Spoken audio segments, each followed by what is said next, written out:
Olá, bom dia, boa tarde, boa noite. Depende aí do horário que você estiver vendo a aula, tá? Estamos aqui para a aula 3 do mundo dos elétrons, tá? Hoje a gente vai ver a segunda parte de, de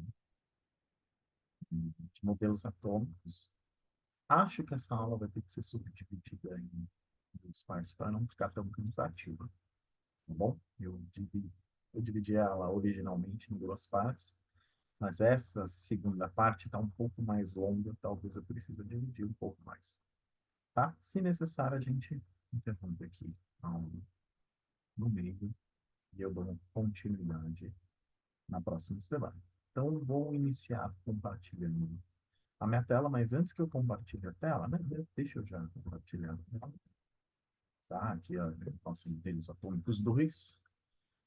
É, Antes de iniciar a aula, vou lembrar a todos, né, no final de cada aula, no final de cada aula, não, no conjunto da aula, quando você vai abrir uma aula escola na sua casa, basicamente tem o material, né? Eu coloco disponível o material em PDF para vocês, caso vocês queiram ler, né?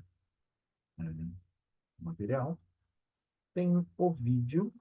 Esse vídeo eu não consigo visualizar, a gravação feita de dentro da escola na sua casa.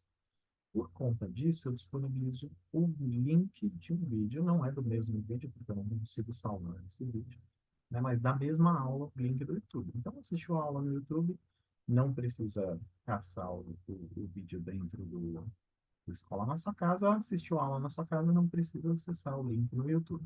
É a mesma aula, tá bom? Eu gravo ela duas vezes, porque eu sei que tem muita gente que usa celular, às vezes prefere abrir o link e o link é melhor que o vídeo esteja no YouTube, né? Pelo menos foi isso que me falaram alguns alunos, um aluno especificamente. Então, está disponibilizado isso também e disponibilizado um link de um Forms. É basicamente um questionário, e esse questionário é super importante que vocês respondam, não precisa falar, um questionário bem facinho a respeito da aula, né? Assista a aula primeiro, leia o material, só com a aula em si já é totalmente possível responder um questionário, mas, né, não cobre, né? O importante é que respondam, isso é principalmente pela frequência, tá? Mais conta tanto para a frequência quanto para a nota, tá? Então, vou deixar aqui nessa aula 3 o mesmo esquema, tanto tanto o link do vídeo, o link do YouTube, né? Essa aula que a gente está gravando, inclusive, é para isso, como também o material, como também o link para o Forms. Caso eu não termine o link 2 todo, eu acho que eu não vou terminar, eu vou deixar o mesmo link para o Forms para a aula da próxima semana. Se quiser responder na próxima semana, tudo bem, não precisaria responder nessa aula 3.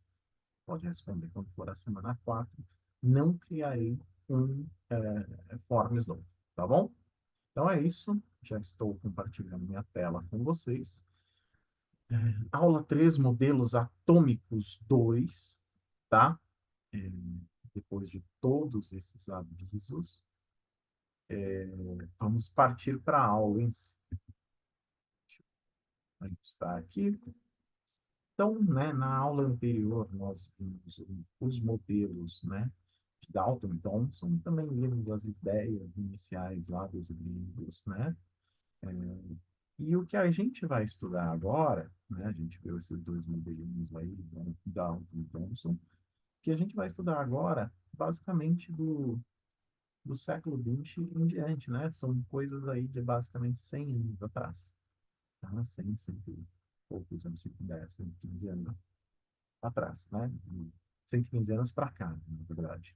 São avanços bem recentes da ciência. A química é uma ciência recente, a física é uma ciência um pouco mais antiga, né? Mas da forma como a gente tem hoje, tem grandes avanços recentes, principalmente na parte da química, tá bom? Né? O que a gente pretende ver hoje são esses três modelos atômicos, Rutherford, né? Bohr e Schrödinger. É um pouco mais longo do que o anterior, então vamos ver como é que fica para não ficar uma aula extremamente extensa. Então vamos começar com Rutherford, tá? Bom, a gente viu na aula anterior que o modelo de Dalton, conhecido como modelo, né, bola de bilhar, o átomo seria uma esfera, né, maciça, indivisível. É um modelo de Dalton, que tinha uma base muito no pensamento filosófico grego, tá?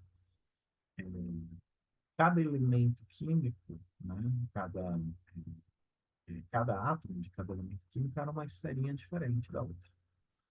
Aí avançamos, né? Deixa eu colocar aqui, né? Ó, percebam que o modelo de Dalton, o próprio desenho aqui explica, né? Uma esfera, tá? Maciça e sem carga distribuída.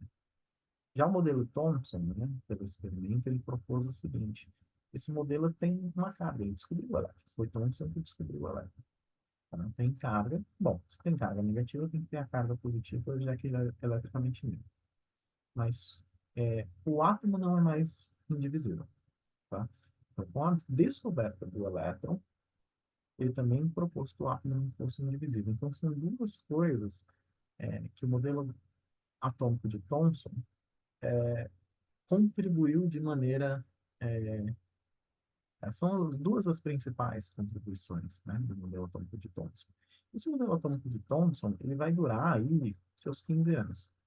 Tá? Ele vai ser aperfeiçoado, né, por Rutherford. Mas como que era o modelo atômico de Thomson? Era o modelo que a gente chamou de pudim de passas, tá?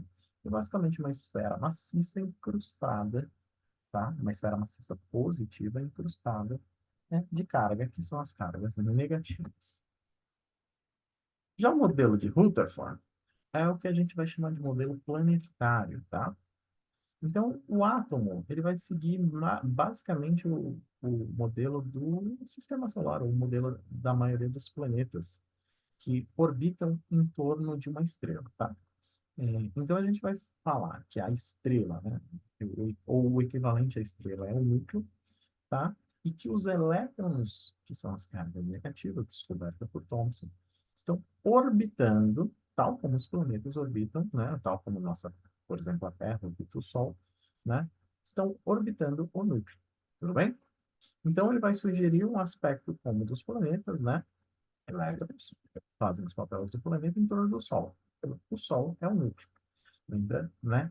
Que aqui a gente sabe que o núcleo, ou pelo menos, né, sugere-se, né, que a ideia de núcleo, na verdade, é sugerida por Rutherford. Mas de Thomson, a gente tinha que essas esferinhas não, que os elétrons, eles eram incrustados, tá? Então a gente chamava o átomo de algo positivo, né? E as esferinhas incrustadas, os elétrons incrustados, seriam cargas negativas. O Rutherford faz uma pequena mudança, né?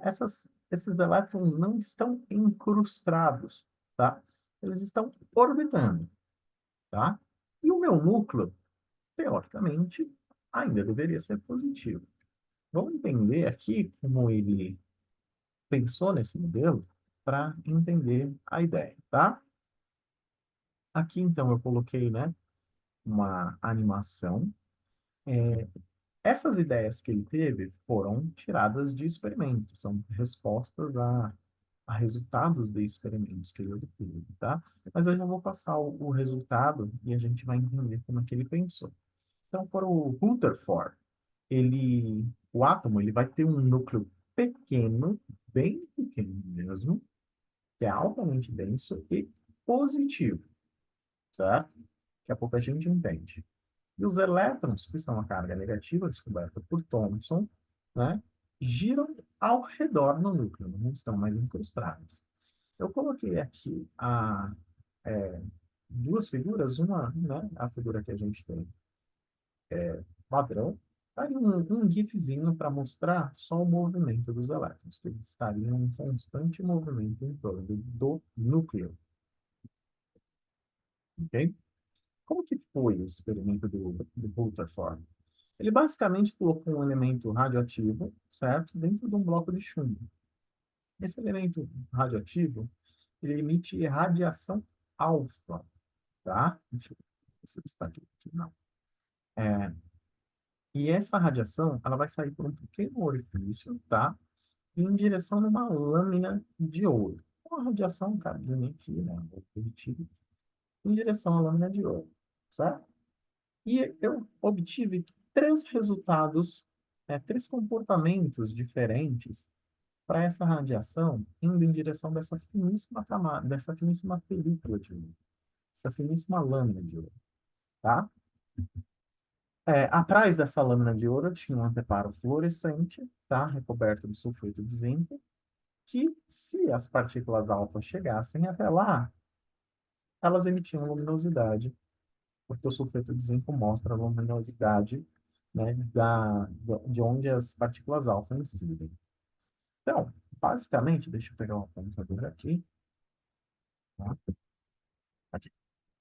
Basicamente, foi isso aqui, ó. Um bloco de chumbo só tem uma saída para as radiações alfa, né? O bloco de chumbo para as radiações alfa serem emitidas em uma só direção.